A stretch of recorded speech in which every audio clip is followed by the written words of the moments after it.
ఒక దర్శకుడు చెప్తే పాయింట్స్ ఎప్పుడూ కూడా మాక్సిమం ఒక 5-6 సిచ్యువేషన్స్ ఉంటాయి.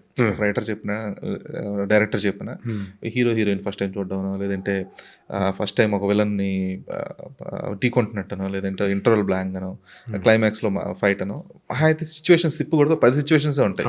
మీరు ఇప్పుడు ఆల్మోస్ట్ ఒక 1000 పాటల మార్క్కి దగ్గరలో ఉన్నారు కదా. ఈ 1000 పాటల మార్క్ దగ్గరలో ఉన్నప్పుడు అంటే దాదాపు 1000 పాటల్లో సిచ్యువేషన్లు 10 ఉంటాయి.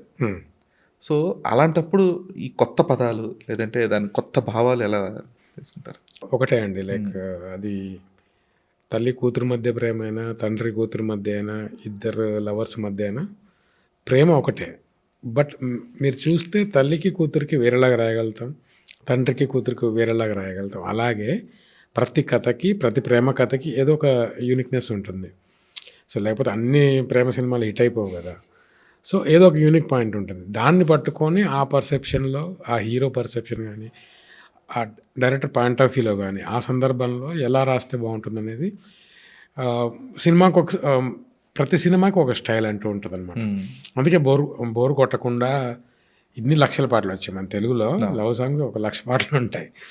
బట్ ఎందుకు అంటే ఆ క్యారెక్టర్స్ ఇన్స్పిరేషన్ కానీ, ఆ డైరెక్టర్ తన లైఫ్లో జరిగిన ఏదో తీసుకొచ్చి నాకు ఇలా కావాలండి, అమ్మాయి ఫీలింగ్ ఇది, అబ్బాయి ఫీలింగ్ ఇది అని చెప్పినప్పుడు డెఫినెట్లీ ఒక డిఫరెంట్ యాంగిల్ వస్తుంది అనమాట రాసేటప్పుడు.